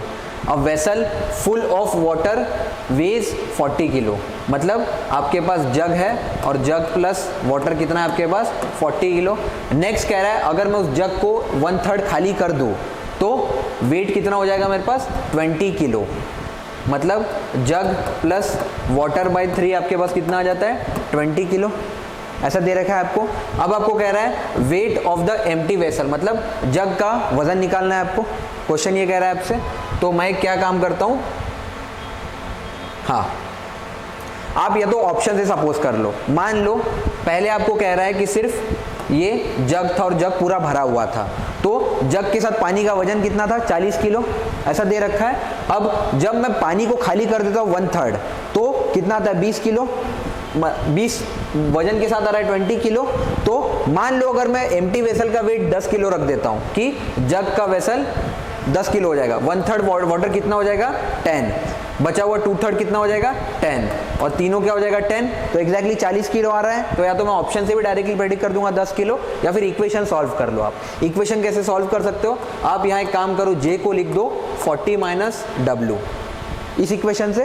तो यहाँ जैसे आप जे की जगह 40 minus W plus W by 3 equal to 20 दे रखा है आपको, इसको सॉल्व कर लीजिए। ये हो जाएगा 120 minus 3w plus w is equal to 60, ऐसा कुछ आ जाएगा। आपके पास आ जाएगा 120 minus 2w is equal to 60, 2 water 120 minus 3w plus w is equal to 60 हो गया। हाँ 2 वाटर इज इक्वल टू 60 आ जाएगा आपके पास। वाटर कितना आ जाएगा आपके पास 30। अगर वाटर 30 आ गया तो एम्प्टी जग कितना आ जाएगा 10। मैंने क्या किया, दो इक्वेशन थे आपके पास, जग प्लस वाटर 40 kg और जग प्लस वाटर बाय 3 20 kg। मैंने क्या किया, पहले इक्वेशन में जे को यहां ले गया, तो W क्या हो जाएगा 40 माइनस जे, या फिर ऐसा समझ लीजिए जे को मैंने लिख दिया 40 माइनस W। इक्वेशन को लिख सकता हूँ ना, अगर मेरे पास ऐसा लिखा हुआ है J plus W is equal to 40, तो जग क्या हो जाएगा 40 माइनस वाटर, ऐसा ही। तो मैंने जग की जगह ना वही वैल्यू पुट कर दी 40 माइनस डब्ल्यू। अब जब मैं इस इक्वेशन को सॉल्व करूंगा 40 minus W plus W by 3 equal to 20 cross multiply करूंगा तो मेरे पास वाटर का वेट कितना आ गया 30 kg। जब वाटर का वेट मेरे पास 30 kg आ गया तो बचे हुए जग का कितना आ जाएगा 10 किलो, तभी तो 40 होगा। तो आंसर मेरा क्या हो जाएगा 10 kg। या तो आप ऑप्शन से भी डायरेक्टली समझ सकते थे, या आप इक्वेशन भी बनाएंगे तो आंसर आ जाएगा।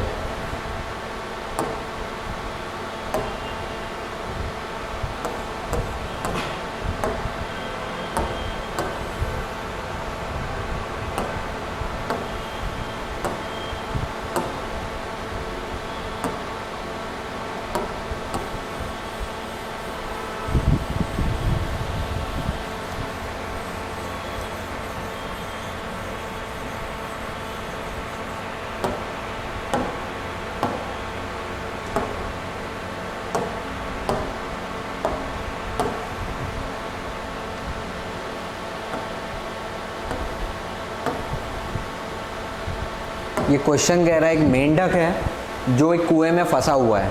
कुएं की लेंथ कितनी दे रखी है? 4.5 मीटर यानी 450 सेंटीमीटर ऐसा दे रखा है। अब वो कह रहा है उसकी दीवारें कैसी है? स्लिपरी है। हर बार एक बार जब मेंढक जंप लेता है तो कितना आगे जाता है? 30 सेंटीमीटर, बट वो स्लाइड करके वापस कहाँ पहुंच जाता है? 15 सेंटीमीटर पे। मतलब मेंढक ने जंप लिया 30 का, बट घसर के वापस 15 आ गया, फिर जंप लिया 30 का। मतलब मान लो मेंढक एकदम बॉटम में है, पहले जंप लेगा 30 सेंटीमीटर का, बट वापस 15 मीटर घसर के आ जाएगा। तो अब ये कहाँ पे है? 15 सेंटीमीटर पे। फिर यहाँ से जंप लेगा 45 पे, बट वापस 15 घसर के आ जाएगा, मतलब 30 पे। तो एक जंप में मेंढक कितना आगे जा रहा है? 15 सेंटीमीटर जा रहा है आगे। आपको ये कह रहा है कितने नंबर ऑफ टाइम मेंढक को जंप करना पड़ेगा फ्रॉग से बाहर आ जाए। आप लोग क्या करोगे? डायरेक्टली 450 को किससे डिवाइड कर दोगे? 15 से। आंसर आ जाएगा 30, बट ये हो जाएगा रॉन्ग। क्यों हो जाएगा रॉन्ग? आपको ये कहा है मेंढक को कितने टाइम जंप लगेगा बाहर निकलने के लिए। ऐसे क्वेश्चन में क्या करना होता है? मान लो 450 में से सबसे पहले क्या करो? मेंढक की एक जंप को माइनस कर लो। क्यों ऐसा करना होता है? मेंढक जब लास्ट में पहुंचा रहेगा ना, तो जो लास्ट जंप लेगा वो कुएं के बाहर आ जाएगा, फिर वो वापस आएगा क्यों? समझ रहे हो? मैं आपको ऐसा कह रहा हूं, मेंढक एकदम नीचे है, वो जंप ले रहा है, 15-15 आ रहा है। जब वो 420 मीटर पे पहुंच जाएगा ना, तो अगली जंप में सीधा कुएं के बाहर आएगा। वो स्लिप कैसे होगा? इसीलिए आप क्या करो? फाइनल जंप में से एक जंप का माइनस कर लो। ये आ जाएगा आपके पास 420। अब 420 को आप 15 सेंटीमीटर से डिवाइड करो, क्योंकि हर जंप में मेंढक 15 सेंटीमीटर ऊपर आ रहा है। तो इसका आंसर हो जाएगा आपके पास 28 जंप लगेगी मेंढक को। और लास्ट वाले जंप में जब मेंढक 420 सेंटीमीटर पे होगा ना, तो वो डायरेक्ट कुएं के बाहर आएगा। इस बार वो घसरेगा नहीं, लास्ट जंप जो रहेगा। तो 28 के बाद एक और जंप लेना पड़ेगा उसको, 450 हो जाएंगे, तो आंसर हो जाएगा 29। ऐसे ही टॉपिक पे मैं एक और क्वेश्चन दिखाऊंगा, पूछा हुआ है, वहां कंफ्यूज करने के लिए बस ऐसा लिख देते हैं। आप डायरेक्ट डिवाइड कर लोगे, आप सोचोगे हाँ यार, अगर आप करना चाहो ना इसको पेन से भी कर सकते हो। अगर आप इसको मैनुअली करोगे,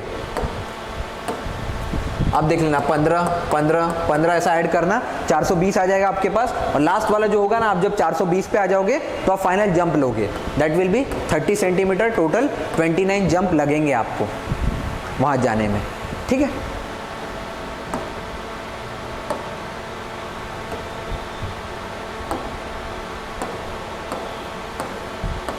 ये भी हो गया, ये भी हो गया, ये भी हो गया, ये भी हो गया।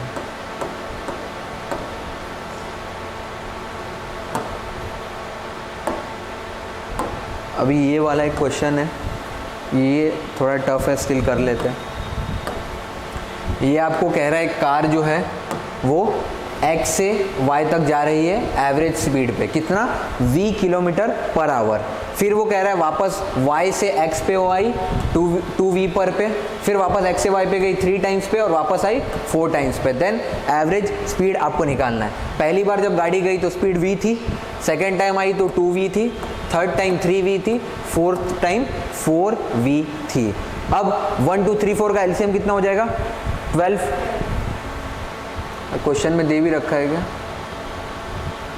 नहीं दे रखा है। तो मैं मानता हूँ ये जगह X है और ये Y है। पहली बार V किलोमीटर से गया, फिर 2V से वापस आया, फिर 3V से गया और 4V से वापस आया। एवरेज क्योंकि मेरे पास 12 आ रहा है, तो मैं ऐसा मान रहा हूँ 12 किलोमीटर वो ट्रैवल कर रहा है एलसीएम। ठीक है, तो 12 किलोमीटर अगर ट्रैवल कर रहा है और पहली बार स्पीड में V को 1 किलोमीटर पकड़ता हूँ, तो पहली बार कितना टाइम लगेगा? 12 घंटे लगेंगे जाने में। अगर 12 किलोमीटर जाना है तो टाइम कितना लगेगा? 12 घंटे। नेक्स्ट अगर स्पीड में 2 टाइम्स पकड़ता हूँ, 12 घंटे जाना है 12 किलोमीटर, तो टाइम कितना लगेगा? 6 घंटे। डिवाइड कर दूंगा मैं। नेक्स्ट टाइम मैं मानता हूँ स्पीड 3 टाइम्स है, 12 किलोमीटर जाना है, टाइम कितना लगेगा? 4 आवर्स। और लास्ट टाइम वापस 4 स्पीड पकड़ता हूँ, 12 किलोमीटर जाना है, तो कितना टाइम लगेगा? 3 आवर। 3 घंटे लगेंगे, 4 टाइम स्पीड है। अब मुझे क्वेश्चन क्या पूछ रहा है? आपको average speed of the car निकालनी है एंटायर जर्नी। एवरेज स्पीड क्या होती है? Distance upon time taken. Distance निकाल लो, कितना है? 12 प्लस 12 प्लस 12 प्लस 12। 4 बार 12 किलोमीटर गया आया वो। अब अलग अलग टाइम निकाल लो। सबसे पहले उसको जाने में कितना लगा? 12 घंटे। नेक्स्ट टाइम उसको लगा 6 घंटे, फिर 4 घंटे और फिर 3 घंटे। 12 प्लस 12 प्लस 12 प्लस 12 कितना हो जाएगा आपके पास? 48। और नीचे कितना आ जाएगा? 12 प्लस 6 हो जाता है 18 प्लस 4 हो जाता है 22, और 22 प्लस 3 आ जाएगा 25। 24 से डिवाइड करते तो एग्जैक्टली 2 आता, क्योंकि 25 है तो ये आ जाएगा 1.9 समथिंग आएगा डिवाइड करने पे। अब 1.9 देख लो किसके बीच में आएगा, v और 2v के बीच में आएगा, 1 और 2 के बीच में आ जाएगा, तो आंसर हो जाएगा आपका डी।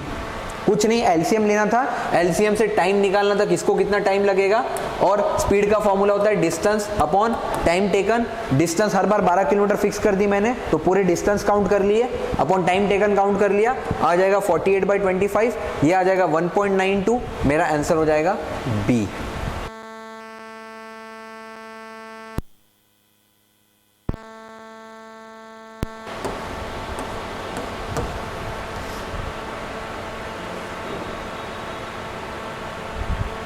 ये क्वेश्चन नंबर 78 जो है, इसके लिए एक फॉर्मूला लिख लो, ये लिखना ही पड़ता है, लिख लो। इसके लिए लिखो 1 kg में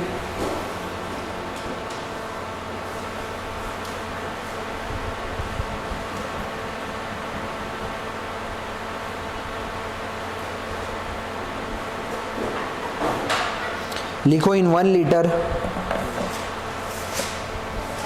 इन 1 litre there is 10 raised to the power 6,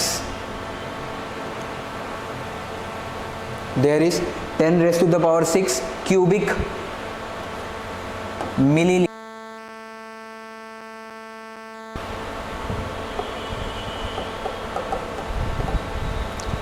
and milliliter,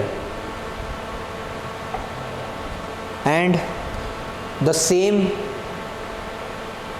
is in 1 kg। 1 kg में भी कितना होगा, 10 raise to the power 6 cubic milliliter. अब 1 kg को मैं क्या लिख सकता हूँ, 10 raise to the power 3 grams, 1000 gram होता है, और ये मेरे पास कितना दे रखा था, 10 raise to the power 6 cubic milliliter. Question आपको पूछ रहा है 0.1 ग्राम कितना होगा, तो पहले में 10 रेज टू द पावर 3 ग्राम है, मतलब 1000 ग्राम है, तो 1 ग्राम कितना हो जाएगा, पावर 3, 1000 को दोनों साइड डिवाइड कर दिया मैंने। यहाँ मेरे पास 10 रेज़ टू पावर 3 था, इसको 10 रेज़ टू पावर 3 से डिवाइड करूंगा तो यहाँ भी 10 रेज़ टू पावर 3 कम हो जाएगा, ये हो जाएगा 1, ये हो जाएगा 10 पावर 3। अब मुझे वापस क्या निकालता है, 0.1 ग्राम। वापस मैं क्या करूंगा, 10 से दोनों को डिवाइड कर दूंगा, तो ये हो जाएगा 0.1 ग्राम, और ये कितना बचेगा मेरे पास, 10 रेज़ टू द पावर 2, 3 से वापस एक 10 कैंसिल हो जाएगा, आपका आंसर क्या आ जाएगा, 100। ठीक है, बस क्योंकि आपको ये पता था 1 kg का बराबर कितना होता है, 10 raise to the power 6। 1 kg को मैं लिख सकता हूँ 10 raise to the power 3 gram, मतलब 1000 ग्राम। ये 10 रेज़ टू द पावर 3 कुछ नहीं, 1000 ग्राम ही है। जीरो जितने बार आ रहा है उतने पे ऊपर ले लेता हूँ मैं, ठीक है। Is equal to 10 to the power 6 है। अगर मैं 3 दोनों टाइम्स कट कर दूँ तो ये आ जाएगा सीधा 1, ये आ जाएगा 10 टू द पावर 3। वापस अगर मैं 10 से डिवाइड करूँ, क्यों, क्वेश्चन ही बोल रहा था 0.1 निकालना है। 0.1 कब आएगा, जब 10 से डिवाइड करेंगे, तो ये हो जाएगा 0.1 gram equal to 10 to the power 2, that is 100। इसका आंसर हो जाएगा सी। और इसी के साथ हमारा 2020 वाला जो पेपर है ये भी ख़त्म। और कोई क्वेश्चन नहीं छूटा। अब हम 2019 कर लेते, इजी है 2019 वाला थोड़ा।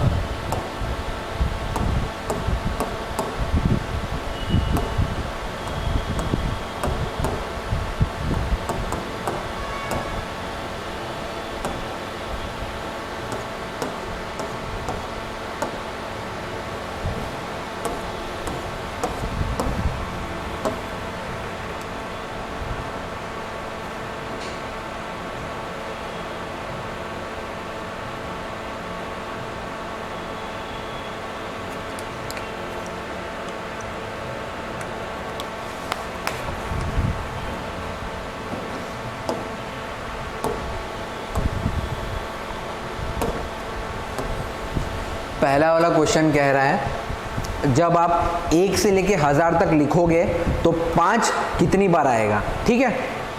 तो पहले मैं 1 से लेके 100 के बीच में देखता हूँ 5 कितनी बार आएगा। 5, 15, 25, 35, 45, 65, 75, 85, 95। अब 50 की एक अलग सीरीज भी बन जाएगी। 50, 51, 52, 53, 54, 55, 56, 57, 58 और 59।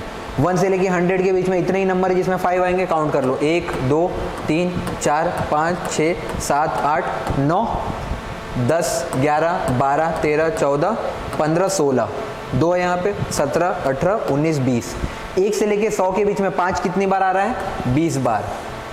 ठीक है, तो मैं ऐसा मानता हूँ 100 से लेके 200 में भी कितनी बार आएगा? 20 बार। 200 से 300 में भी कितनी बार आएगा? 20। 300 से 400 के बीच में भी कितनी बार आएगा? 20। 400 से 500 के बीच में भी कितनी बार आएगा? 20। बट 500 से 600 के बीच में तो 20 आएगा ही आएगा, प्लस हर नंबर के बाहर भी 5 लगा होगा तो 100 एक्स्ट्रा हो जाएंगे। तो कितना हो जाएगा टोटल? 120। क्यों? हर नंबर कैसा होगा? 501, 502, 503, तो 100 बार 5 आ जाएगा उसमें। फिर नेक्स्ट 500 से 600 के बीच में हमने देख लिया 120, 600 के 700 के बीच में 20, 700 से 820, 800 से 920 और 900 से 1020, क्योंकि 1000 तक गिनना था। काउंट कर लो, 20 + 20 40, 60, 80, 100, 220, 240, 260, 280, 300। आंसर क्या हो जाएगा? सी। ठीक है, 1 से लेके 1000 तक अगर काउंट करोगे तो 5 जो है वो 300 बार आएगा। ठीक है,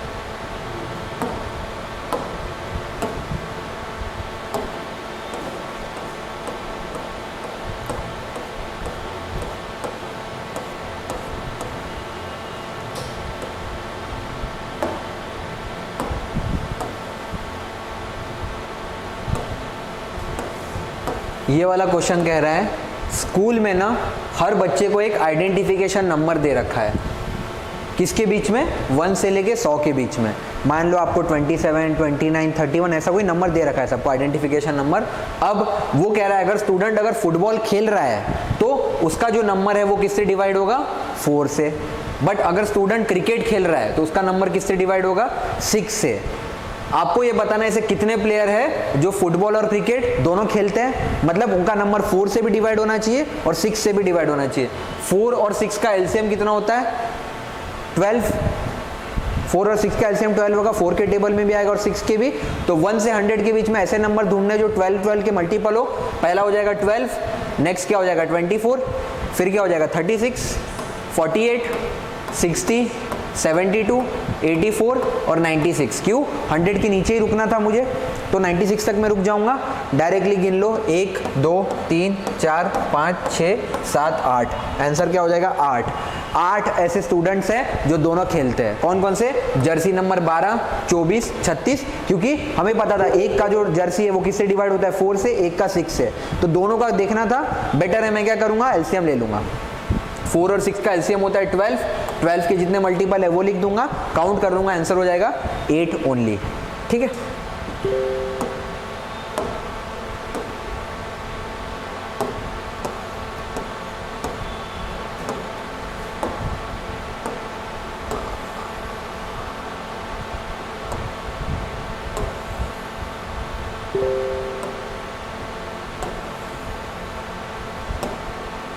ये कह रहा है एक रनर भाग रहा था और जैसे ही रनर ने 12 किलोमीटर पे पहुंचा वो रनर, उसने ये बात कही कि मैंने 80% ऑफ रेस ही कंप्लीट की है, पूरा अभी रेस कंप्लीट नहीं हुआ है।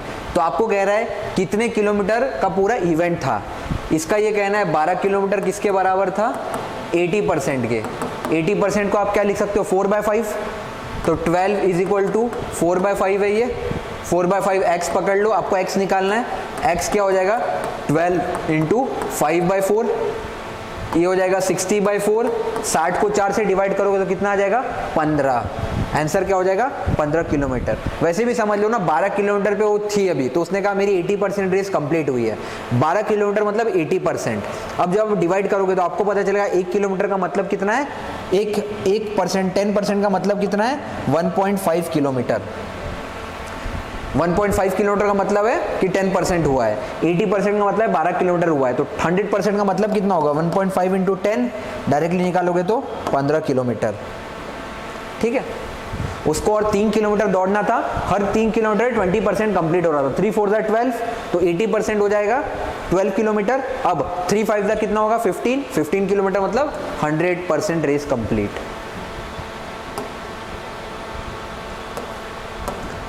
ये नेक्स्ट क्वेश्चन भी वही है, परसेंटेज वाला।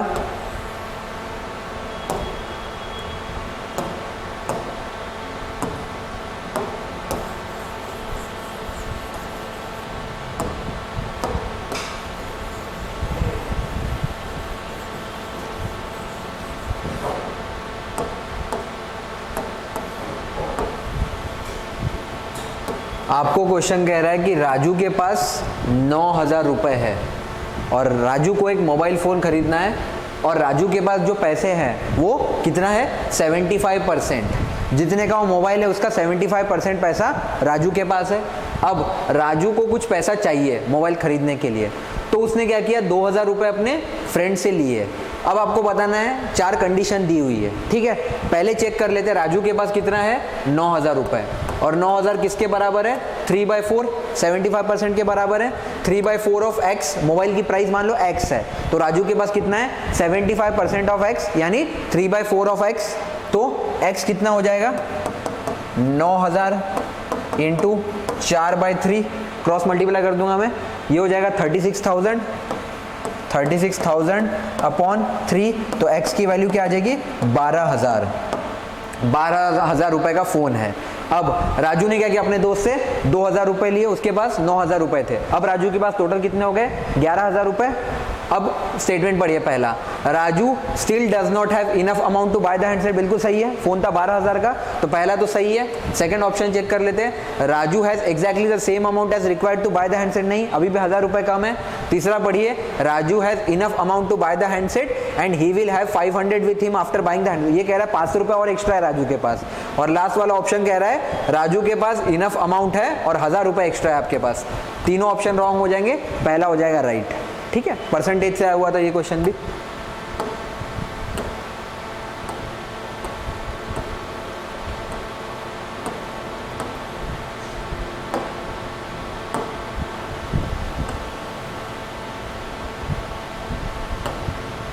अब ये वाला क्वेश्चन है, आपको कह रहा है सम रैट्स आर कैट्स, कुछ जो बिल्लियां हैं वो चूहे हैं, ऐसा कह रहा है। और सम कैट्स आर डॉग्स, एक ये भी हो सकता है, some cats are dog, some rats are cats, some cats are dogs, ये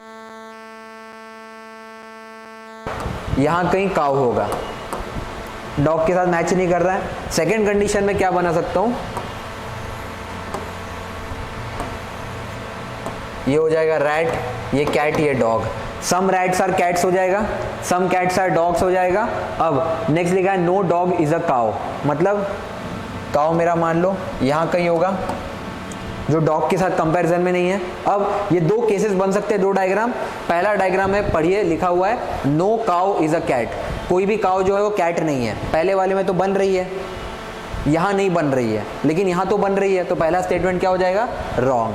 नेक्स्ट लिखा है no dog is a rat, कोई भी डॉग जो है वो रैट नहीं है, इसमें तो नहीं हो रहा है बट इसमें फुलफिल हो रहा है, सेकंड स्टेटमेंट भी हो जाएगा रॉन्ग। तीसरा कह रहा है सम कैट्स आर रैट्स, देखो सम कैट्स आर रैट्स यहाँ भी फॉलो हो रहा है और यहाँ भी फॉलो हो रहा है, तो तीसरा स्टेटमेंट हर बार फॉलो हो रहा है। ऑप्शन क्या हो जाएगा ओनली 3, ठीक है, क्योंकि पहले दो फॉलो नहीं हो रहे थे बट तीसरा वाला जो ऑप्शन है वो दोनों केस में फॉलो हो रहा है, इसलिए मेरा आंसर हो जाएगा ओनली 3, आंसर सी।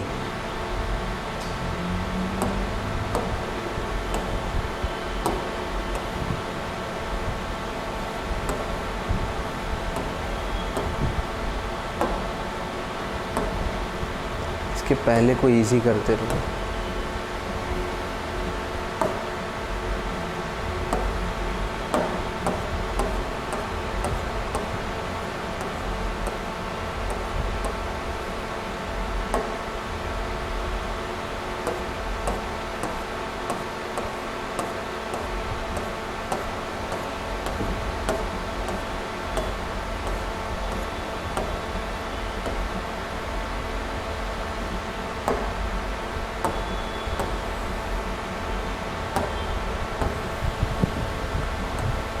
आपको क्वेश्चन कह रहा है P, Q और R क्या है, 3 टाउन्स है, 3 अलग अलग जगह है।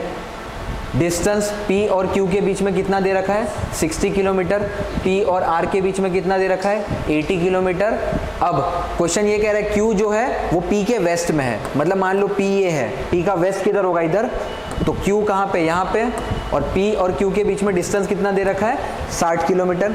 अब आगे लिखा है R is in south of P, R कहाँ है P के साउथ में, R यहाँ पे, और P और R के बीच में डिस्टेंस कितना दे रखा था 80 किलोमीटर।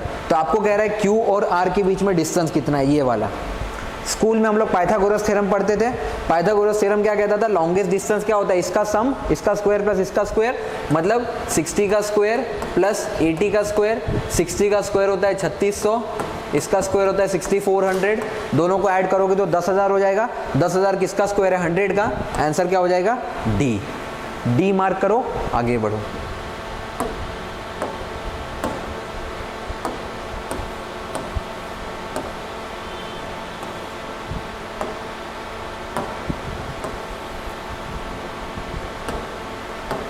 ये क्वेश्चन कह रहा है 5 फ्लोर की बिल्डिंग है और उसको मैंने 4 कलर से पेंट करना है, 4 अलग अलग कलर से। ये 5 फ्लोर की बिल्डिंग है और इसमें 4 कलर यूज करने ही करना है, ठीक है। अब वो कह रहा है कुछ स्टेटमेंट कंसीडर करो। पहला स्टेटमेंट ये कह रहा है middle 3 floors are painted in different colour. मतलब मान लो ये फ्लोर 1 है, 2 है, 3 है, 4 है और 5 है। ये कह रहा है 2 और 3 और 4 में मैंने 3 अलग अलग कलर यूज किए, ठीक है। सेकंड कह रहा है सेकंड और फोर्थ में मैंने अलग कलर यूज किया। इस बार सेकंड और फोर्थ में मैंने अलग कलर यूज किया। नेक्स्ट ये कह रहा है पहले और पांचवे में मैंने क्या किया, रेड कलर यूज कर लिया।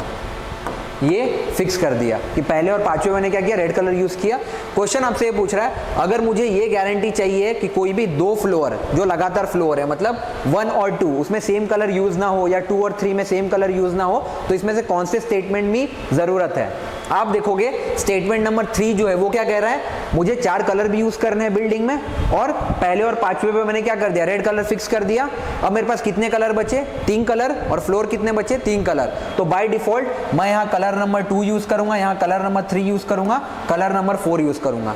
अब देख लो पहले और दूसरे में अलग कलर यूज हुए, दूसरे और तीसरे में भी अलग कलर यूज हुए, तीसरे और चौथे में भी, और चौथे और पांचवे में भी कलर यूज हुए। मतलब स्टेटमेंट 3 से मुझे गारंटी मिल गई कि हर कलर में क्या होगा, हर फ्लोर पे क्या होगा, अलग कलर। 5 फ्लोर की बिल्डिंग थी, 4 कलर यूज करने थे, कुछ स्टेटमेंट दिए थे, बट एक स्टेटमेंट क्या कह रहा था, पहले और पांचवे में तो रेड कलर रहेगा ही रहेगा। अब 4 कलर में से एक कलर आपने यूज कर लिया, रेड। अब 3 कलर बचे, फ्लोर कितने बचे, 3। बाय डिफॉल्ट हर फ्लोर पे अलग कलर होगा, ये कंडीशन भी इंश्योर हो गई। अब ये पूछ रहा है कौन सा इसमें से स्टेटमेंट सफिशिएंट है। आप चेक कर लो, ओनली 3 इज सफिशिएंट। एक बार जब आपको किसी ने बोल दिया कि पहला और पांचवा रेड कलर से पेंट हो जाएगा, बचे 3 फ्लोर, 3 कलर, हर कलर पे अलग, हर फ्लोर पे अलग कलर आ जाएगा, तो मेरी ये गारंटी हो जाएगी कि किसी भी 2 फ्लोर पे लगातार सेम कलर यूज नहीं हो रहा हो, ठीक है। इसका आंसर हो जाएगा ओनली बी।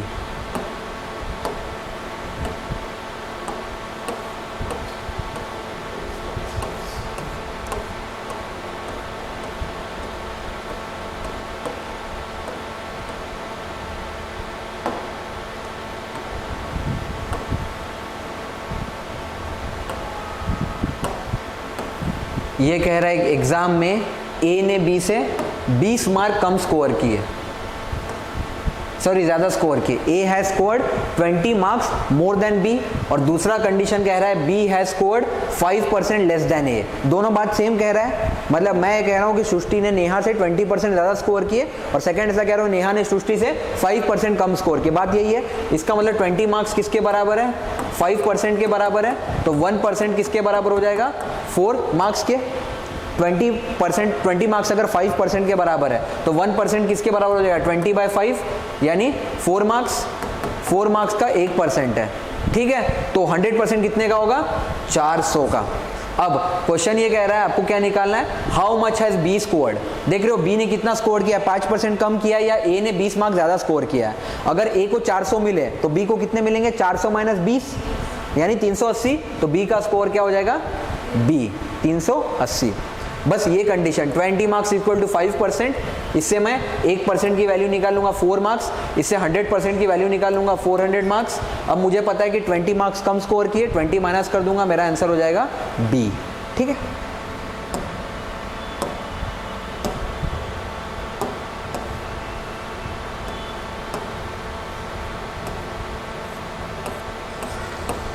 इजी वाले कर लेते हैं पहले।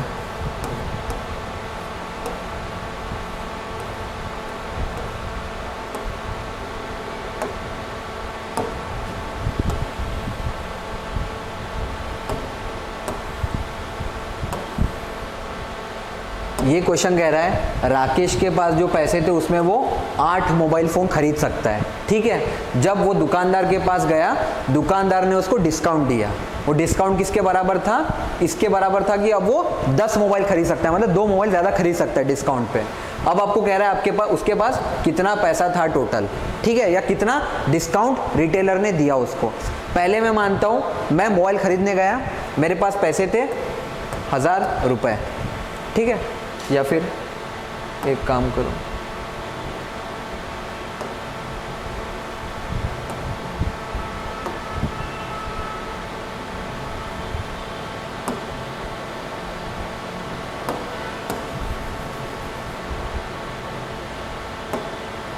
पहले मैं मोबाइल खरीदने गया और मान लेते हैं पहले मेरे पास 8000 रुपये थे, ठीक है। अब मैं इससे कितना खरीद पा रहा था? 8 फ़ोन। एक मोबाइल मेरे को कितने का पड़ रहा था? 1000 रुपये का। 8000 में 8 फ़ोन है तो एक फ़ोन कितने का पड़ेगा? 1000 रुपये का। अब वो कह रहा है दुकानदार ने मुझे कुछ डिस्काउंट दिया, अब इतने ही 8000 रुपये में मैं कितने फ़ोन खरीद पा रहा हूँ? 10। तो नेक्स्ट कंडीशन क्या होगी? 8000 किसके बराबर हो जाएंगे? 10 फ़ोन के। एक फ़ोन कितने का पड़ेगा अब? 800 का। पहले एक फ़ोन 1000 का पड़ रहा था, अब वही फ़ोन 800 का पड़ रहा है। डिस्काउंट कितने का है? 200 रुपये का। 200 रुपये कितना हो जाएगा? 20%। तो आंसर कितना हो जाएगा आपका? बी। 20% का डिस्काउंट दिया मुझे दुकानदार ने, इसीलिए मैं अब 8 की जगह कितना खरीद पा रहा हूँ?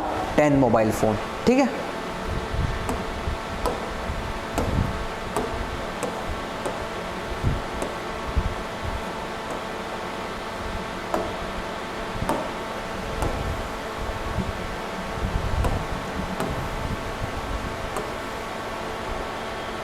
ये कह रहा है क्वेश्चन, एक क्लास में 100 बच्चे थे और उनका एवरेज मार्क्स कितना आया था? 40।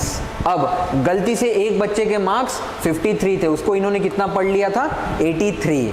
तो वो कह रहा है फाइनली जब करेक्ट करेंगे तो एवरेज कितना आएगा। अब ये देखो मार्क्स उसके कितने आए थे रियलिटी में? 53। कितना पढ़ लिया उन्होंने? 83। 53 माइनस 83 करोगे कितना आएगा? 30। और कितने बच्चे थे? 100। 100 को जब 30 से डिवाइड करोगे तो कितने का डिफरेंस आएगा? 0.3 का। और उन्होंने मार्क्स कम थे, क्या पढ़ लिया? ज़्यादा। तो 0.3 आप माइनस करोगे, किससे माइनस करोगे? ओरिजिनल एवरेज से। 40 में से आप 0.3 जब माइनस करोगे तो आंसर क्या हो जाएगा? 39.7। मतलब पहले जब उन्होंने मार्क्स ज़्यादा काउंट किए तो 40 आ रहा था, अब जब मार्क्स कम हो गए, कितने? 30 मार्क्स कम हो गए, तो सब पे कितने का इंपैक्ट पड़ेगा? 30/100 यानी 0.3 मार्क्स का इंपैक्ट पड़ेगा। 0.3 को जब आप टोटल एवरेज से माइनस करोगे तो आपका आंसर हो जाएगा 39.7। मतलब 39.7 अब रियल एवरेज आ जाएगा बच्चों का, ठीक है।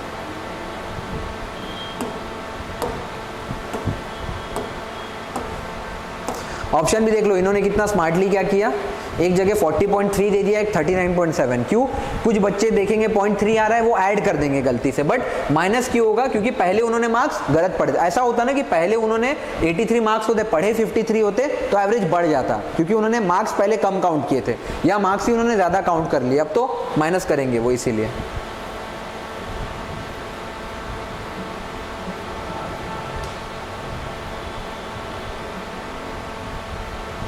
अभी जो नेक्स्ट क्लास होगी उसमें हम बचे हुए जितने भी क्वेश्चन होंगे एक साथ ले लेंगे। सी साइड हमारा पूरा डिस्कशन वहाँ से ख़त्म हो जाएगा सी साइड का, ठीक है। मंडे को हम मिलेंगे वही 5:30 to 7:30 के टाइम।